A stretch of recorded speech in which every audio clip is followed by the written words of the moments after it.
India news पर आपका बहुत बहुत स्वागत है। आपके साथ मैं हूं राकेश पांडे। सुबह के 8 बजने वाले हैं। वक्त हो गया सुपरफास्ट 100 का। अगले 22 मिनट में नजर डालेंगे 100 बड़ी खबरों पर। और नमस्कार, मैं हूं आपके साथ में त्रिपाठी। पहली खबर जम्मू कश्मीर से।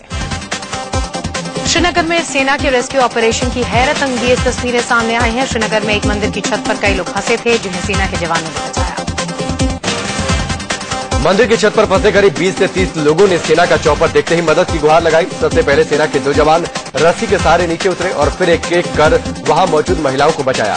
सभी महिलाओं को रस्सी के सहारे ऊपर खींचा गया। आगे बढ़ते महिलाओं के बाद छत पर फंसे पुरुषों को भी एक एक करके बचाया गया। ऑपरेशन पूरा होने के बाद जवानों को ऊपर खींच लिया गया। बचाए गए लोगों ने सेना का आभार जताया। जम्मू कश्मीर में बाढ़ की चपेट में आने से मरने वालों की तादाद 200 पहुंच गई है। बाढ़ प्रभावित इलाकों से अब तक 47,000 लोगों को बचाया गया है, जबकि 4 लाख से ज्यादा लोग अभी भी अलग अलग जगहों पर फंसे हुए हैं। सेना ने जम्मू कश्मीर के बाढ़ प्रभावित इलाकों में राहत और बचाव का काम तेज कर दिया है। 2,000 से ज्यादा सेना के जवान राहत और बचाव के काम में जुटे हुए हैं। सेना के मुताबिक अब तक 150 टन राशन सामग्री पहुंचाई जा चुकी है। बड़गाम जिले के बेमिना इलाका पूरी तरह से पानी में डूब चुका है। गांव के गांव पानी में डूबे हुए हैं। इसका जायजा लिया हमारे संवाददाता राजीव शर्मा ने। को एक हकीकत वो भी दिखाते हैं जो हकीकत सुनाई पड़ रही है, दिखाई नहीं पड़ रही है। 2 मंजिला मकान था, ये पूरी तरीके से गिर चुका है। ये हम करीब 1 मंजिल की ऊंचाई पर हैं, जहां तक कि पानी यहाँ पर इस गांव के घर में भरा हुआ है। नीचे का हिस्सा पूरी तरह से डूब चुका है, ऊपर का हिस्सा ही बचा है। कुछ लोग वहां पर हमें दिखाई पड़ रहे हैं। यहाँ खेत दूर दूर तक हैं, लेकिन पानी इतना है कि अगर यहाँ पर नाव पलटती है या ऐसा कोई हादसा होता है तो यकीन मानिए यहाँ से किनारे तक जाते जाते बहुत मुश्किल हो जाएगी। तो बहुत खतरे में लोग यहाँ पर जी रहे हैं।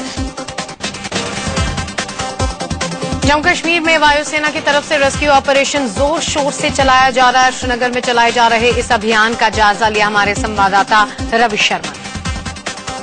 दूर तक आप देख सकते हैं फंसी हुई सड़कों पर लोग फंसे हुए, गाड़ियां फंसी हुई हैं, कोई कहीं नहीं जा सकता।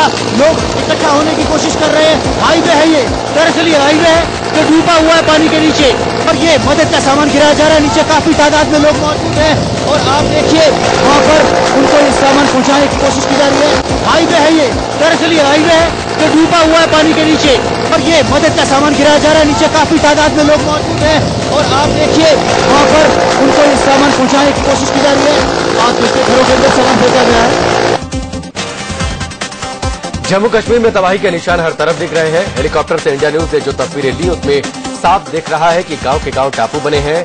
जहां कभी आबादी बस्ती थी वहां समंदर जैसा मंजर है। राहत और बचाव के काम में एयरफोर्स के 61 हेलीकॉप्टर लगे हुए हैं। सेना की 110 और एनडीआरएफ की 148 नावें लोगों को बाढ़ के बीच से निकालने में जुटी हुई हैं। सेना ने बाढ़ पीड़ितों के लिए 16 राहत कैंप लगाए हैं। एयरफोर्स के विमान से प्रभावित लोगों को जम्मू एयरपोर्ट पर लाया गया। इनमें स्थानीय लोगों के अलावा दूसरी जगहों से आए कई सैलानी भी शामिल। जम्मू कश्मीर में सेना के जवान जोर शोर से राहत और बचाव के काम में जुटे हुए हैं। पुंछ में कई जवानों ने मिलकर बाढ़ से तबाह एक पुल को जोड़कर आवाजाही के लिए रास्ता बनाया। जम्मू कश्मीर के उधमपुर में भारी बारिश के बाद हुए भूस्खलन की चपेट में आने से 7 लोगों की मौत हो गई। कई लोग जख्मी भी हो गए। भूस्खलन से पहाड़ के हिस्से के मलबे ने गांव को अपनी चपेट में ले लिया, जिससे गांव में हाहाकार मच गया। लापता 30 लोगों की खोजबीन जारी। वहीं गुजरात सरकार ने भी बाढ़ पीड़ितों की मदद का ऐलान किया है। बाढ़ पीड़ितों के लिए 1 लाख खाने के पैकेट और हालात से निपटने के लिए जम्मू कश्मीर सरकार को 5 करोड़ रुपए दिए। अपने परिजनों की सलामती के लिए जयपुर में रहने वाले कश्मीरी छात्र बेहद परेशान हैं। हर मिनट ये घर वालों को फोन लगाते हैं, लेकिन इनका संपर्क नहीं हो पा रहा। अपनों की सलामती के लिए ये दुआ मांग रहे हैं। गुजरात के करीब दमन द्वीप में कार सवार 4 लोग नदी की उफनती लहरों में बह गए। लहरों के बीच फंसी कार के अंदर 4 लोग सवार थे, जिन्हें बचाने के लिए काफी मशक्कत की गई, लेकिन किसी को बचाया नहीं जा सका। छत्तीसगढ़ के सुकमा में गोदावरी के उफान से लोगों में दहशत है। गोदावरी नदी का जलस्तर बढ़ने से कई इलाकों में बाढ़ के हालात पैदा हो गए। मध्य प्रदेश के अलीराजपुर में स्टेट हाईवे पर पुल का एक हिस्सा टूटने से गाड़ियों की आवाजाही ठप हो गई। भारी बारिश के बाद हुए भूस्खलन से पुल का हिस्सा टूट गया। पिछले 2 दिनों से लगातार हो रही बारिश से गुजरात के बड़ोदरा में बाढ़ जैसे हालात बन गए। आजवाद सरोवर में पानी खतरे के निशान से ऊपर पहुंच चुका है। गुजरात के छोटा उदयपुर में बारिश से हालात लगातार बिगड़ते जा रहे हैं। महिसागर नदी में उफान की वजह से वडोदरा से छोटा उदयपुर जाने वाले हाईवे पर पानी जमा हो गया है। गुजरात के खेड़ा में भी बाढ़ जैसे हालात हैं। महिसागर नदी उफान पर है, जिसके चलते गलतेश्वर और वडोदरा को जोड़ने वाले ओवरब्रिज को बंद कर दिया गया। यूपी के हाथरस में 10वीं की एक छात्रा के साथ गांव के ही 2 युवकों ने गैंगरेप किया। रेप के बाद आरोपियों ने छात्रा की गला दबाकर हत्या करने की भी कोशिश की। पुलिस ने मामला दर्ज कर लिया है। आरोपियों की तलाश की जा रही है। लखनऊ के गोमती नगर में खुद को पुलिस वाला बताकर 4 बदमाशों ने गेस्ट हाउस के केयरटेकर को अगवा कर लिया और उसे फिरौती की मांग की। हालांकि पुलिस ने पीड़ित को बदमाशों के चंगुल से मुक्त करा दिया। यूपी के गाजियाबाद में पुलिस ने ठग बाप बेटे को गिरफ्तार किया। दोनों खुद को जीडीए और नगर निगम में संपत्ति अधिकारी बताते थे और सरकारी स्कीम के तहत लोगों को घर दिलाने के नाम पर ठगा करते थे। आरोपी अब तक 50 लोगों को लाखों का चूना लगा चुके हैं। पूर्वी दिल्ली के त्रिलोकपुरी इलाके में बंदूक की नोक पर 6 लाख की डकैती का मामला सामने आया। आरोपी मोहल्ले के ही दबंग हैं। पीड़ित के मुताबिक पुलिस मामला दर्ज करने में आनाकानी कर रही है। पंजाब के मनसा में एक लड़की से गैंगरेप का मामला सामने आया है। लड़की दिल्ली के एक सरकारी अस्पताल में नर्स है। पुलिस ने मामला दर्ज करके 4 आरोपियों में से 2 को गिरफ्तार कर लिया है।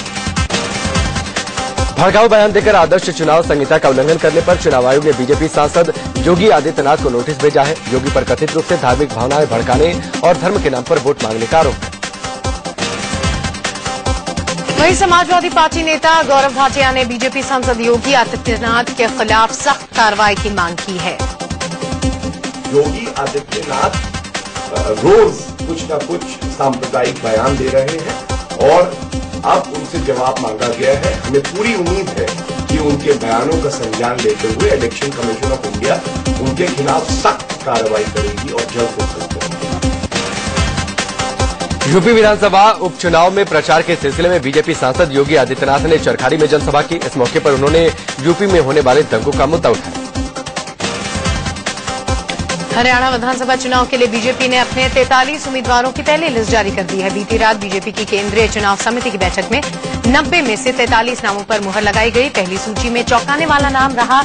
हाल ही में कांग्रेस ने बीजेपी में शामिल हुए दिग्गज चौधरी बीरेंद्र सिंह की पत्नी प्रेमलता सिंह का नाम है। 43 में से बीजेपी ने 7 महिलाओं और 11 युवाओं पर दांव लगाया, जिसमें बीजेपी के राष्ट्रीय प्रवक्ता रहे कैप्टन अभिमन्यु का नाम भी शामिल है। हरियाणा सरकार में कैबिनेट मंत्री किरण चौधरी अपनी सरकार से नाराज बताई जा रही हैं। चुनाव प्रचार समिति की को इंचार्ज किरण दरअसल प्रचार अभियान के लिए भेजे गए रथों से उनकी तस्वीर गायब होने को लेकर नाराज है। वहीं सीएम भूपेंद्र सिंह हुड्डा ने इसे प्रचार समिति की गफलत बताते हुए ठीकरा कैप्टन अजय यादव पर फोड़ दिया। प्रधानमंत्री नरेंद्र मोदी दिल्ली में सरकार बनाने के पक्ष में नहीं है। सूत्रों की माने तो बीजेपी अपनी तरफ से पहल नहीं करेगी। सूत्रों के मुताबिक अगर उपराज्यपाल से न्योता आता है तो प्रभात झा, नितिन गडकरी और सतीश उपाध्याय इस बारे में फैसला लेंगे। दिल्ली में सरकार के गठन को लेकर सुप्रीम कोर्ट ने गेंद राष्ट्रपति और उपराज्यपाल के पाले में डाल दिया है। सुप्रीम कोर्ट में मामले की सुनवाई फिलहाल 1 महीने के लिए टल गई है। आम आदमी पार्टी के संयोजक अरविंद केजरीवाल की जल्द चुनाव कराने की मांग पर सुनवाई 1 महीने तक के लिए टाल दी गई है। साथ ही सुप्रीम कोर्ट ने स्टिंग ऑपरेशन की सीडी को रिकॉर्ड में शामिल करने से भी इंकार कर दिया। उधर केंद्र सरकार ने दिल्ली में सरकार के गठन को लेकर अपनी रिपोर्ट सुप्रीम कोर्ट में पेश की। केंद्र ने कहा कि दिल्ली के उपराज्यपाल सबसे बड़ी पार्टी को सरकार बनाने का मौका देना चाहते हैं। एलजी के इस प्रस्ताव पर राष्ट्रपति को फैसला लेना है। केजरीवाल आज उपराज्यपाल नजीब जंग से मिलेंगे और उन्हें स्टिंग ऑपरेशन की सीडी भी सौंपेंगे। केजरीवाल का दावा है कि बीजेपी नेता शेर सिंह डागर ने उनके विधायक दिनेश मोहनिया को 4 करोड़ में खरीदने की कोशिश की। इस सीडी की कॉपी और इसकी पूरी ट्रांसक्रिप्ट हम एलजी साहब को देंगे। एसएमएस भी किए, फोन भी किए। अल्टीमेटली कल सुबह 9:30 बजे एलजी साहब से मिलने का समय मिला है। केजरीवाल ने दिल्ली के लेफ्टिनेंट गवर्नर नजीब जंग पर बड़ा हमला बोला और उन पर बीजेपी के लिए बैटिंग करने का आरोप भी लगा दिया। केजरीवाल ने कहा कि बीजेपी विधायकों की खरीद फरोख्त में लगी है और बेईमानी से सरकार बनाने की कोशिश हो रही है और ऐसे में उपराज्यपाल को नई रिपोर्ट बनाकर राष्ट्रपति को भेजनी चाहिए। केजरीवाल ने राष्ट्रपति प्रणब मुखर्जी से गुजारिश की है कि उपराज्यपाल के उस प्रस्ताव को वो खारिज कर दे जिसमें बीजेपी को सरकार बनाने के लिए न्योता देने की बात कही गई है। को भी सीडी की कॉपी भेज रहे हैं। राष्ट्रपति जी से भी निवेदन करेंगे कि वो बीजेपी को सरकार बनाने के न्योते का जो एलजी साहब ने प्रस्ताव रखा है उसको खारिज कर दें। केजरीवाल पर बीजेपी दिल्ली के अध्यक्ष सतीश उपाध्याय ने निशाना साधते हुए कहा कि वो कौन होते हैं उपराज्यपाल को ये कहने वाले कि बीजेपी को न्योता नहीं दिया जाए। जहां तक आम आदमी का सवाल है कि हमको सरकार नहीं बनाने देने के लिए बुलाना चाहिए, वो ये कहने वाले कौन होते हैं? उनकी जो सत्ता लोलुपता है, लगातार जो उनकी लस्ट है पावर के लिए, उसके लिए वो कैमोफ्लेज करते रहते हैं तरह तरह से। केजरीवाल ने माना कि वो दूसरी पार्टियों के कुछ विधायकों के संपर्क में है। उन्होंने कहा कि वो अपनी सरकार बनाने के लिए नहीं बल्कि बीजेपी को अनैतिक तरीके से सरकार बनाने से रोकने के लिए मुलाकातें कर रहे हैं। केजरीवाल ने दावा किया कि दिल्ली में आम आदमी पार्टी सरकार बनाने की कोई कोशिश नहीं कर रही है। उन्होंने कहा कि उनकी पार्टी सिर्फ चुनाव चाहती है। केजरीवाल ने चुटकी लेते हुए कहा कि जब बीजेपी की हवा है तो फिर बीजेपी दिल्ली में चुनाव करने से क्यों भाग रही है। जेडीयू विधायक शोएब इकबाल ने दावा किया है कि आम आदमी पार्टी और कांग्रेस को एक बार फिर से मिलकर सरकार बनानी चाहिए। उन्होंने कहा कि इस बाबत वो केजरीवाल को मना भी लेंगे। कांग्रेस नेता आसिफ मोहम्मद खान ने आप नेता अरविंद केजरीवाल पर झूठ बोलने का आरोप लगाया है। खान के मुताबिक एक तरफ वो कांग्रेस की मदद से दिल्ली में सरकार बनाना चाहते हैं, लेकिन मीडिया के सामने कुछ और बयान देते हैं। आम आदमी पार्टी के नेता और केजरीवाल के भरोसेमंद कुमार विश्वास बागी हो गए हैं। एक न्यूज चैनल से कुमार ने कहा कि अगर उन्हें पीएम के कार्यक्रम में जाने से रोका गया तो वो आम आदमी पार्टी ही छोड़ देंगे। दरअसल 17 सितंबर को सूरत में पीएम नरेंद्र मोदी के जन्मदिन कार्यक्रम में कुमार विश्वास कविता पाठ करने वाले हैं। वो पहले भी मोदी की शान में कसीदे पढ़ चुके हैं और इस बार पार्टी को ताक पर रखकर कविता पढ़ने वाले हैं। पीएम मोदी के कार्यक्रम में कविता पढ़ने के लिए आम आदमी पार्टी में बगावत करने वाले कुमार विश्वास ने हालांकि ये कहा कि वे बीजेपी ज्वाइन नहीं करेंगे। उन्होंने कहा कि पार्टी भले छोड़ दूंगा लेकिन बीजेपी में नहीं जाऊंगा। पीएम नरेंद्र मोदी की तारीफ करने वाले अपने बयान का कुमार विश्वास ने बचाव भी किया। उन्होंने कहा कि अगर प्रधानमंत्री बेहतर काम कर रहे हैं तो उनकी तारीफ करने का उन्हें पूरा अधिकार है। कुमार विश्वास ने आम आदमी पार्टी की कार्यशैली पर भी सवाल उठाया और पार्टी को दिशाहीन करार दिया। आप नेता संजय सिंह ने कुमार विश्वास का बचाव किया। संजय सिंह के मुताबिक इंटरव्यू को काट छाट कर दिखाना गलत है। मैंने कुमार विश्वास से लंबी बातचीत की उस इंटरव्यू के बाद। उन हिस्सों को काट के किसी एक हिस्से को उठा के और पूरे इंटरव्यू की ब्रेकिंग न्यूज बनाना, मुझे लगता है ये बिल्कुल गलत बात है। पीएम मोदी के जन्मदिन पर सूरत में आयोजित होने वाले कवि सम्मेलन के लिए आप नेता और कवि कुमार विश्वास को आयोजकों ने इस बार निमंत्रण ही नहीं दिया है। इसका खुलासा खुद कार्यक्रम के आयोजक ने किया। पिछले 2 साल से डॉक्टर कुमार विश्वास इस कवि सम्मेलन में आते थे और काव्य पाठ करते थे। इस बार भी वो आना चाहते हैं लेकिन हमने उनको निमंत्रण नहीं दिया है। एक तरफ वो नरेंद्र मोदी जी के खिलाफ बात करते हैं, दूसरी तरफ उन्हीं के जन्मदिन में वो आना चाहते हैं, तो दोनों विरोधाभासी बात है। आज से दिल्ली की सड़कों पर दोपहिया वाहनों पर बैठी महिलाओं के लिए भी हेलमेट लगाना जरूरी होगा। दोपहिया वाहनों से चलने वाली जो महिलाएं हेलमेट नहीं पहनेंगी उनका 100 रुपए का चालान कटेगा। इस नियम को लागू करने के लिए पुलिस ने 100 टीमें बनाई हैं और जो अलग अलग जगह पर तैनात रहेंगी। बढ़ते सड़क हादसों के बचने के लिए ये नियम बनाया गया है। हालांकि सिख महिलाओं को इससे छूट दी गई है। पीएम नरेंद्र मोदी के संसदीय क्षेत्र वाराणसी के विकास के लिए ब्लूप्रिंट बनकर तैयार है। भारत सरकार के 6-7 मंत्रालयों ने मिलकर ब्लूप्रिंट तैयार किया है। मोदी सरकार ने जो ब्लूप्रिंट तैयार किया है उसके मुताबिक वाराणसी को मॉडर्न लुक देने के साथ साथ ऐतिहासिक धरोहरों को भी आधुनिक रूप दिया जाएगा। महाराष्ट्र विधानसभा चुनाव से पहले एमएनएस को तगड़ा झटका लगा है। हाल ही में एमएनएस छोड़ चुके हाजी अराफत शेख ने उद्धव ठाकरे की मौजूदगी में शिवसेना का दामन थाम लिया। महंगाई की मार झेल रही जनता के लिए जल्द राहत की खबर आ सकती है। पेट्रोल और डीजल के दाम कम होने के संकेत मिल रहे हैं। फिलहाल डीजल के दाम हर महीने 50 पैसे के हिसाब से बढ़ रहे हैं। सूत्रों के मुताबिक अंतर्राष्ट्रीय बाजार में कच्चे तेल की कीमतें कम होने से केंद्र सरकार 7 साल में पहली बार डीजल के दाम कम करने की सोच रही है। 1 रुपए की कमी होने पर दिल्ली में पेट्रोल 68 रुपए 51 पैसे प्रति लीटर से घटकर 67 रुपए 51 पैसे प्रति लीटर हो जाएगा। मुंबई में पेट्रोल 75 रुपए 41 पैसे प्रति लीटर, कोलकाता में 75 रुपए 14 पैसे और चेन्नई में 70 रुपए 55 पैसे प्रति लीटर हो जाएगा। 50 पैसे दाम घटने के बाद दिल्ली में डीजल 58 रुपए 47 पैसे प्रति लीटर के हिसाब से मिलेगा। दिल्ली में ई रिक्शा चालकों को एक बार फिर झटका लगा है। दिल्ली हाईकोर्ट ने ई रिक्शा चालकों को कोई राहत नहीं दी है और रोक को जारी रखा है। दिल्ली हाईकोर्ट ने कहा कि सरकार का काम है कि वो ई रिक्शा को लेकर नियम कानून तैयार करे, उसके बाद ही ई रिक्शा को चलाने पर फैसला लिया जा सकता है। अवैध करार दिए गए कोल ब्लॉक आवंटन को रद्द करने पर केंद्र सरकार सहमत है। इस बाबत सुप्रीम कोर्ट में केंद्र ने अपना पक्ष रखा और कहा कि कोल ब्लॉक को अवैध घोषित किया गया है, उन्हें रद्द किया जा सकता है। हालांकि केंद्र सरकार ने यह जरूर कहा कि जिन कोल ब्लॉक में काम शुरू हो चुका है या फिर शुरू होने वाला है, उसे बख्शा जा सकता है। दरअसल कोल ब्लॉक आवंटन पर पिछले दिनों सुप्रीम कोर्ट ने कड़ी टिप्पणी की थी और 1993 से अब तक हुए आवंटन को अवैध करार दिया था। सुप्रीम कोर्ट ने सीबीआई डायरेक्टर रंजीत सिन्हा को फिर से झटका दिया है। कोयला घोटाले के आरोपियों से मिलने के मामले में उन्हें नोटिस जारी करते हुए 10 दिनों के भीतर जवाब मांगा गया।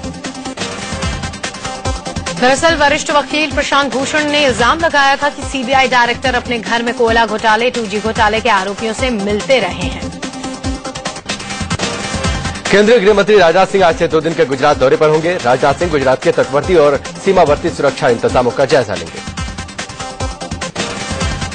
मोदी सरकार के अहम प्रोजेक्ट गंगा सफाई में इजरायल ने मदद का प्रस्ताव दिया है। यूपी में बिजली संकट को लेकर केंद्रीय ऊर्जा मंत्री पीयूष गोयल ने दिल्ली में उच्च स्तरीय बैठक बुलाई। उधर यूपी में बिजली किल्लत के लिए मुख्यमंत्री अखिलेश यादव ने केंद्र से कोयला नहीं मिलने को जिम्मेदार ठहराया।